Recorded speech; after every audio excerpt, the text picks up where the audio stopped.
경제가 끝나는 나비와 강장부터 조금 볼까요? 27페이지 보죠. 27페이지. 두 작품 다 나올만 합니다. 되게 전형적인 작품이기도 하고요. 나비와 강장.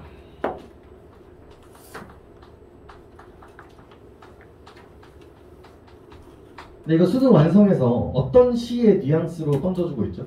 이게 이제 시대적 배경을 뭐로 던져주고 있어요? 되게 현대, 그러니까 되게 가까운 시점이란 말이에요. 솔직히 수능에 막 여성에 대한 도매 막 이런 거 안 나와요. 너무 어려. 그러니까 이제 아직 논문에 대한 공부, 아직 조금 많이 연구가 되지 않는 작품분들은 수능에 나올 수가 없거든요. 이런 구조상. 그러다 보니까 우리가 제일 맞닥뜨릴 수 있는 최신 작품분들이 바로 이 지점이에요. 이 전쟁이 끝나고 인간 소외가 당하면서 힘들어하는 그런 배경적인 부분들이 우리가 볼 수 있는 가장 최근 건데, 나비와 강장 같은 경우는 그런 모더니즘이라는 이미지로서 이제 등장하고 있다고 보시면 되겠습니다. 그래서 오늘은 좀 작품의 위주로 좀 보기는 하겠지만 그런 이미지들도 좀 갖고 있었으면 좋겠고, 해제 좀 읽어볼까요? 27페이지에 해제를 보시면, 화자는 전쟁의 체험을 바탕으로 전쟁이 가져온 비정한 상황과 인간성 파괴를 비판하면서도 그 절망적 상황을 극복하려고 합니다. 두 가지만 갖고 가시면 되겠죠? 배경은 언제나 전쟁적, 부정적 상황이라는 거. 하지만 이 사람의 태도는 뭐다? 그것을 극복해내야겠다는 거. 그럼 이 극복이라는 뉘앙스가 어떻게 등장하는지까지 잡아주시면 될 것 같고요. 이러한 비극적 현실을 벗어나 인간성을 회복하려는 염원과 자신의 의지를 드러내고 있는 게 이 작품의 포인트가 되겠습니다. 소설 같은 경우는 어디와 연결될 수 있을까요? 우리가 저번 시간에 배웠었던 토대장님, 그죠? 전쟁으로 인한 피해 때문에 이제 상실되어 있는 인간상, 이런 것들을 보여줄 수가 있겠고요. 그 다음에 너와 나만의 시간 같은 경우도 연결을 할 수가 있어요. 그리고 후손 같은 작품들도 이 전쟁이라는 요소 때문에 충분히 엮일 수 있는 작품들입니다. 이해와 감상의 마지막 문단만 좀 읽어볼게요. 이해와 감상의 마지막 문단은, 이 시는 작품의 중심축으로 떠오르는 흰나비의 행동에 대한 묘사를 중심으로 거대한 현대 문명과 그것의 산물인 전쟁의 의미를 생각해 보려고 하는 작품입니다. 그래서 여기서 등장하는 이 흰나비가 화자, 즉 시인이 전달하고자 하는 자기의 주된 정서일 것이고, 이 흰나비의 배경적인 부분들이 이제 전쟁의 이미지겠구나 라고 생각하시면서 들어가 보시면 되겠습니다. 작품 들어가 보죠. 28페이지. 자, 현기증 나는 활주로의 최후의 절정에서 흰나비는, 자, 먼저 뭐가 등장합니까? 활주로라는 배경이 등장하죠. 활주로가 등장을 하는데 수식어가 뭐로 잡혀 있어요? 현기증이 나요. 이제 조금 뉘앙스가 이제 잡히죠. 현기증. 당연히 부정적인 이미지인 거고, 우리가 배경적인 이미지를 고민한다면 당연히 전쟁을 상징하게 됩니다. 최후의 절정에서 흰나비는, 이 활주로에 누가 있어요? 우리 흰나비가 있습니다. 이 흰나비는 어떤 상황이에요? 최후의 절정이라는 상황에 맞아 있습니다. 이걸 이해하기 위해서 우리 이육사의 절정이라는 작품 같은 경우도 끄집어내면 좋죠. 우리가 밀려 더 이상 도망갈 수 있는 공간이 아닌 거죠. 즉 최후라는 건 마지막이라는 뉘앙스도 갖고 있고요. 그럼 이것도 다 긍정일까요? 부정일까요? 당연히 부정적인 상황이라는 것도 확인할 수 있겠죠. 그래서 흰 나비는 이라고 얘기를 했고, 이 흰, 그러니까 굳이 그냥 나비라고 이야기를 해도 되는데, 이 흰이라는 색채, 그리고 이 시각적 이미지를 쓰는 이유가 뭘까도 조금 생각해 볼 필요는 있습니다. 흰색이라는 건 이제 순수성, 순결, 이런 이미지를 가지고 있기도 하고요. 그 다음에 색채 대비가 주제의식을 효과적으로 전달하는데 도움이 되기 때문에 이 색채를 갖다 쓰는 경우들도 많습니다. 흰 나비는 돌진의 방향을 잊어버리고, 그래서 흰 나비는 뭘 해야 돼요? 돌진을 해야 되는데 이것을 어떻게 했다? 잊어버린 상태가 되는 거죠. 이런 것들을 우리가 문학적으로 뭐라고 이야기합니까? 방향의 상실이라고 이야기를 하게 된다는 거죠. 길은 내가 나아가야 할 방향이고요. 그걸 잃어버렸다는 건 상실로 이어지게 됩니다. 피 묻은 육체의 파편들을 굽어본다. 그래서 첫 번째가 뭐야? 방향을 잊어버리고요. 그리고 두 번째가 뭘 바라보고 있어요? 피 묻은 어떤 것들을 바라보고 있는 거예요. 그래서 어디론가 나아가야 되는데 나아갈 수도 없고요. 주변을 둘러보니까 어떻습니까? 피가 묻어있죠. 전쟁의 이미지로 같이 읽어주시면 되겠습니다. 부정적 현실이죠. 기계처럼 장렬한 심장을 축일 한 모금의 샘물도 없는 허망한 광장에서, 자, 배경이 조금 더 확장되고 있죠. 활주로가 있는 이 광장이 되고요. 이 광장의 속성은 어떻습니까? 물이 없어요. 자, 우리 물은 어떻게 생각하기로 많이 했죠? 생명력, 그 다음에 그런 깨끗함, 이런 이미지였었을 텐데, 한 모금의 샘물도 없다라는 건 결국 뭐다? 생명력이 없다, 희망이 없다 라고 해석하셔도 괜찮고요.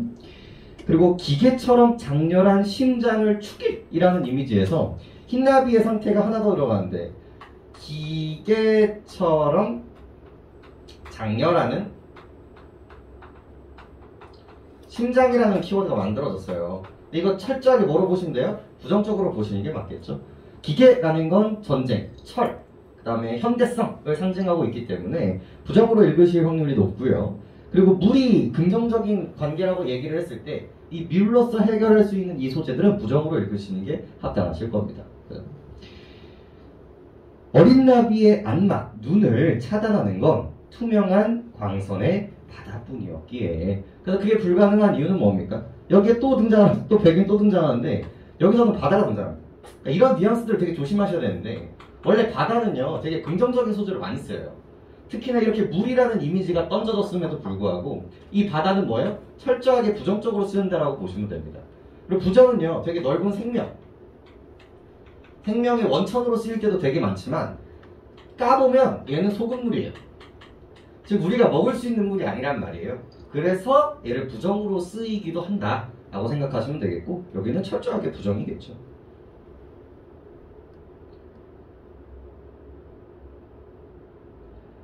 진공의 해안에서 공기가 없죠. 과묵한 묘지 사이사이, 그죠? 소리도 없고요. 숨가쁜 제트기의 백선과 이동하는 계절속. 여기서 제트기의 백선 정도 생각하시면 되겠죠. 이번에 이제 탑건 같은 거를 보시면 이제 조금 더 선명해지시겠지만, 제트기가 딱 날아가고 나서 거기에 연기 자국이 남는단 말이에요. 그런 것들에 대해서 보여주고 있고, 결국은 왜 하필 제트기였을까요? 왜 하필 제트기였을까요? 우리는 뭔데요? 우리는 흰나비예요. 우리는 날아다니고 가냘프고 작단 말이에요. 그래서 자연물이고요. 근데 이거를 뭐로 만들어주는 거예요? 이 제트기와 대칭을 만들어주는 거예요. 현대 문물이고 강인하고 전쟁을 상징하게 되는 소재가 되는 겁니다. 불길처럼 일어나는 인광의 조수에 밀려, 전부 다 부정이죠. 이제 흰나비는 말없이 이지러인 날개를 파닥거린다. 그래서 이 흰나비의 상징성이 이제 명확해졌죠. 전쟁 때문에 힘들어하고 파편화되고 부서지고 있는 현대인 혹은 시인 자신을 상징하고 있다고 생각하시면 되겠습니다. 하얀 미래의 어느 지점에, 자, 뭘 느끼셔야 돼요? 아, 미래네. 시제가 미래감이 조금 더 부여됐었죠.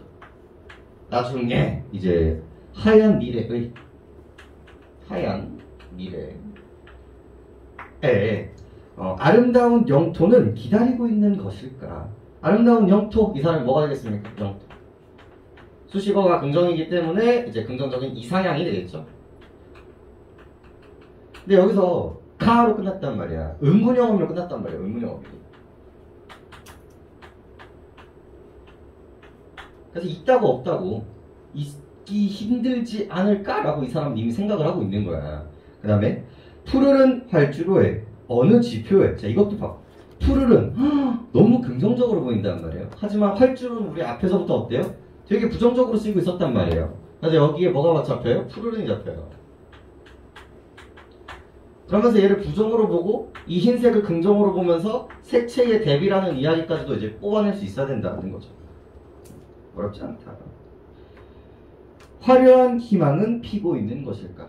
이 일제감정기 때부터 이어지는 아주 유려한 감정선들이죠. 부정적인 밤 속에서 무지개가 있는 것처럼 이런 푸르른 활주로에서 희망은 있는 것인가? 그래서 이제 기대는 하고 있지만 이 의문형 어휘를 통해서 이 사람은 이걸 원해요. 기대하고 소망한단 말이야. 하지만 이런 것들이 이 사람은 알고 있죠. 뭐야? 힘들다. 이 부정적인 현실 속에서, 잿더미 속에서 이런 게 일어나기가 힘들다라는 걸 인식하고 있다라는 거예요. 우리 재작년 수능에 저번 2017년, 2018년의 수능에서 등장을 했었던 강 건너간 노래라는 이육사의 작품이 있습니다. 그 작품은요 처음부터 끝까지 부정적이에요. 내가 부른 노래는 제비같이 날아가다가요 사막에 걸쳐서 떨어지게 됩니다. 하지만 그럼에도 불구하고 마지막에 뭐로 끝나요? 나는 또 노래를 불러요. 부정적인 현실 인식, 희망도 없어요. 하지만 그럼에도 불구하고 뭐합니까? 처음부터 끝까지 노래를 부르는 태도는 변하지 않죠.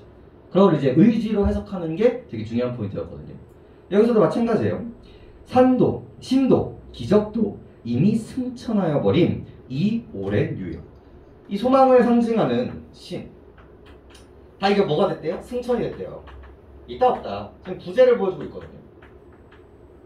부정적인 현실이에요. 부정적인 현실.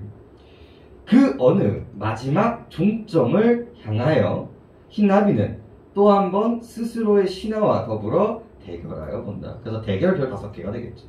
여태까지 철저하게 다 부정이거든요. 단 한순간도 긍정적인 키워드가 없었어요. 이 상황 속에서. 하지만 여기서 유일하게 하나 잡는 건 뭐예요? 대결이에요. 그럼에도 불구하고 나는 뭐 하겠다? 맞서 싸우겠다. 그래서 이걸 뭐로 바꾼다? 의지적 태도로 바꿀 수 있어야 된다는 게 이제 포인트가 되겠습니다. 이게 포인트.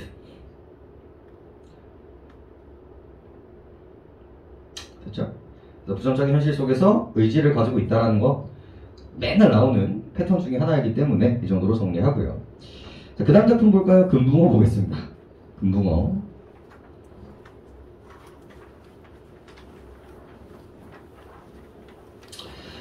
봐봐, 이 작품도 완전히 동일해요. 이 금붕어가 화자이자 우리 현대인을 상징하게 되는 거고요. 어항은 부정적인 현실을 의미하게 되겠죠. 하지만 시대가 조금 더 흘렀기 때문에 이 자유의 억압 쪽에서 생각하시면 됩니다. 이 자유롭지 못하고 억압되어가는, 그리고 그거에 안주하고 이제 받아들이게 되는 그런 현대인들의 모습을 보여주는 게 이 금붕어라는 작품인데, 똑같아요. 금붕어가 하늘을 바라지만, 하지만 결국은 이제 좌절하고 납득하고 순응하는 그런 태도들을 보인다 정도만 잡아주시면 되는데, 금붕어.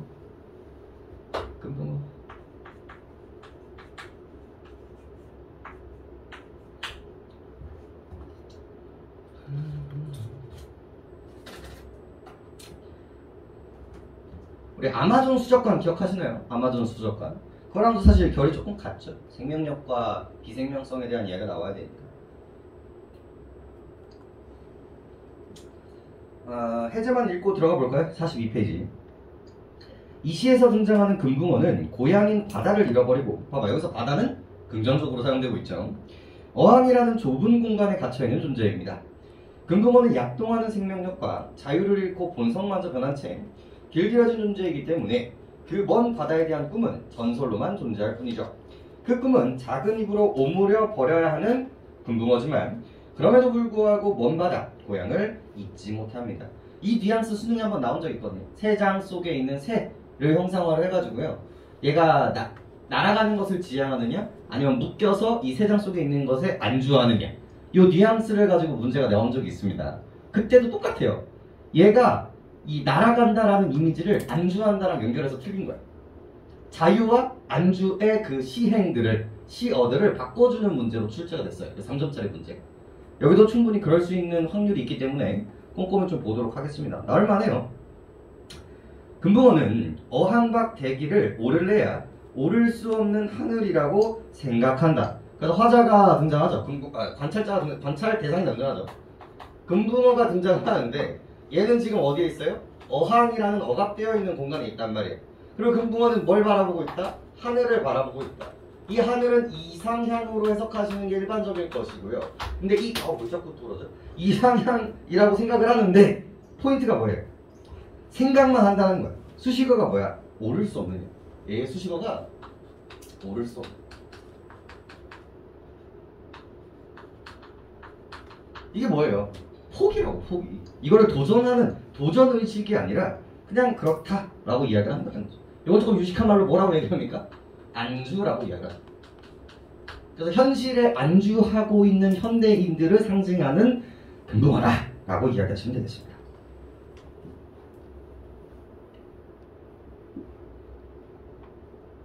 그리고 마지막에 있는 이 생각한다 했죠? 이 금붕어는 뭐뭐뭐라고 생각한다 라는 식의 이야기가 계속 반복되고 있죠. 자, 대꾸법, 유사한 통사구조를 바탕으로 정보를 전달하고 있습니다. 자, 봐봐. 이것도 집중하고 보세요. 금붕어는 어느새 금빛 비늘을 입었다. 빨간 꽃 이파리와 같은 꼬랑지를 폈다. 자, 여기만 봤을 때는 긍정적이야, 부정적이야? 되게 긍정적이란 말이야. 지금 뭘 때려주고 있어요? 금붕어의 외양무사를 때려주고 있어요. 이 외양무사의 붉은색, 꽃 같다라는 이미지까지도 같이 들어가고 있단 말이야. 요 줄만 보면 되게 긍정적이지만 우리가 요 라인들을 따라갔을 때 이 외양은 긍정이야, 부정이야? 당연히 부정적일 수밖에 없다는 걸 이해하시는 게 되게 중요해요. 특히나 이 붉은색은요, 나중에 나오는 바다의 푸른색과 대조대비되는 색상이라고 생각을 해주시면 되겠습니다. 빨간 꽃 이파리 같은 지교 보이시죠? 꼬랑지를 폈다. 눈이 다락지처럼 이어져 나왔다. 이젠 금붕어의 엄마도 화장한 따님을 몰라볼 게다. 그러니까 애초에 의인법을 베이스로 하고 있고, 그리고 이렇게 변해버린 거거든요. 이게 뭘 보여줬어? 화장을 하면서 변화한 거예요.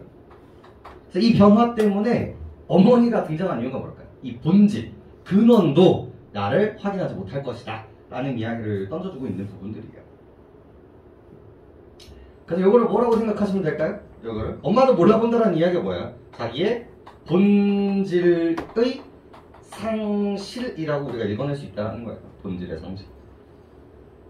우리 재작년 6월달에 뭐가 나옵니까? 그 대장간 유혹이 등장하잖아요. 내가 똥똥 플라스틱처럼 느껴질 때 버스에서 뛰어내리고 싶다와 같은 결과고 보시면 됩니다. 그 사람은 근데 그거를 이겨내려고 노력했던 거고, 여기는 이제 조절인 거죠. 금붕어는 아침마다 말쑥한 찬물을 뒤집어 쓴다. 떡가루를 흰 손을 천사의 날개라고 생각한다. 금붕어 행복은 어항 속에 있을 것이라는 전설과 같은 소문도 있다. 전부 다 뭡니까? 아까 전에 이야기를 했었던 여기 현실에 안주하고 있는 모습을 보인다는 거예요. 현실에 안주하는 거. 봐봐. 똑같은 일상이 반복이고요. 일상이 반복되고 있고요. 찬물을 그냥 갈아주는 거야. 내가 움직이는 것이 아니라. 그리고 흰손. 그 다음에 떡가루. 이거 뭐야? 인간이 음식 주고 있는 거잖아요. 그죠? 인간이 음식 주고 있고. 그 다음에 전설. 여기가 사실 가장 행복한 거야 라는 전설들도 이야기하고 있다는 거죠. 전부 다 현실에 안주하고 있는 부정적인 이미지라고 생각하시면 되겠고요. 금붕어는 유리벽에 부딪혀 머리를 부시는 일이 없다. 얌전한 수염은 어느새 국경임을 느끼고 아담하게 꼬리를 젓고 돌아선다. 지느러미는 칼날의 흉내를 내서도 항아리를 끊는 일이 없다. 그래서 얘가 가지고 있는 지느러미가 있는데, 원래는 내가 뭐야? 이걸 도전하고 극복하기 위해서 이 어항이라는 것을 깨부셔야 되는데 그런 게 있어요, 없어요? 없다라고 이야기를 하고 있는 거죠. 전부 다 뭐예요? 현실에 대한 안주에 대한 이야기인 거죠. 그리고 이 길 들어가는 과정은요, 우리 6월달에 나왔었던 전문가, 우리 아이들이 공찰하가 결국은 점점 어떻게 되고 있어요? 점점 길들여지고 있었었죠. 그 결로도 같이 읽어낼 수 있는 부분들이에요, 전부 다. 그 다음 너무 중요하네요.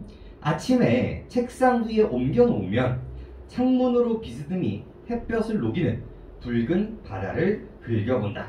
자, 여기까지가 철저하게 안주의 영역이었는데, 안주에서 그냥 끝나면은 끝났었거든요. 근데 여기서 조금 비틀어줘요. 그럼에도 불구하고 이 사람은 뭐예요? 붉은 바다를 봅니다. 수식어가 붉은이고요. 아까 전에 붉은가?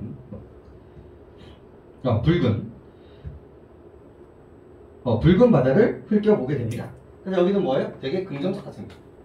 여기는 붉은색임에도 불구하고. 그래서 이걸 보면서 어떤 생각을 하시면 참 좋냐면요, 여기 어항이 있잖아요.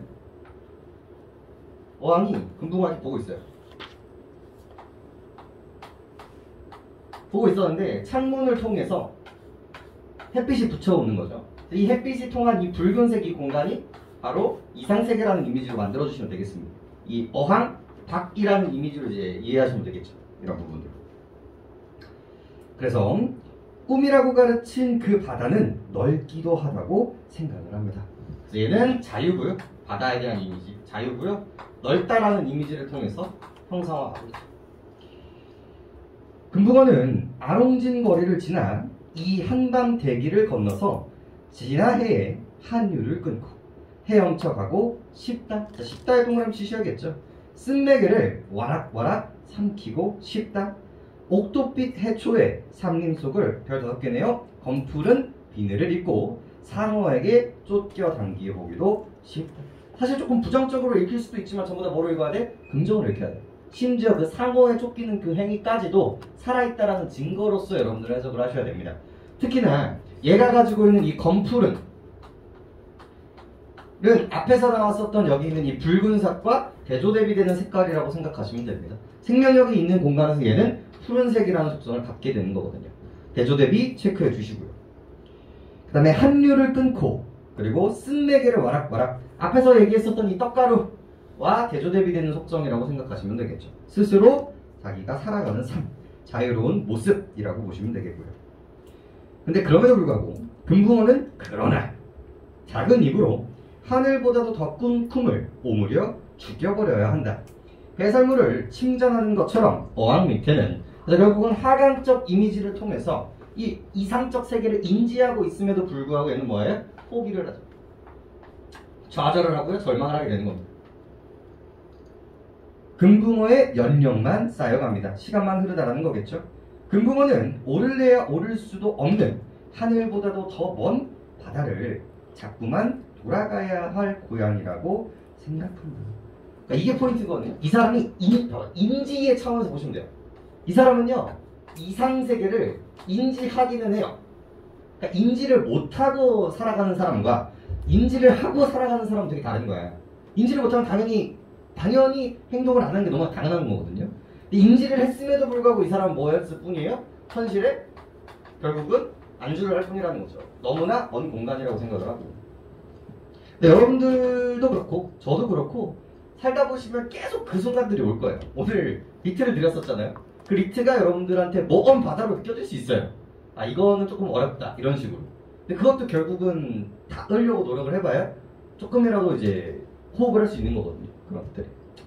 그래서 최대한 해보자 이런 것들을 이제 보여주고 있다. 봐봐, 똑같은 상황임에도 불구하고 가와 나가 대응하는 체계는 다르다는 거예요. 가 같은 경우는 마지막까지 대결을 하려고 하는 거고요. 얘 같은 경우는 뭐예요? 소망이 있음에도 불구하고 안주하고 포기하고 좌절하고 있다는 게 이 수능에서 이제 물어보는 방향성이 되겠죠. 그리고 실제로 이 수능 완성의 문제도 뭐가 등장합니까? 여기 있는 흰손, 떡가루, 일상방법, 전설 같은 것들이 부정적임에도 불구하고 얘를 긍정적으로 언급하는 문제가 등장을 하겠죠? 수능도 마찬가지일 거니까 그 시행의 속성들을 이런 수식어, 시어들을 통해서 잘 해석하시길 바랍니다. 오케이? 시는 이 정도 하고 그 다음에 어디로 가시냐면 금루사 가죠. 54페이지 피시면 되는데 그거와 동시에 이제 오늘 이거 드린 거 같이 보시면 될 것 같습니다. 지금 끊어주세요. 끊었다 열어주세요.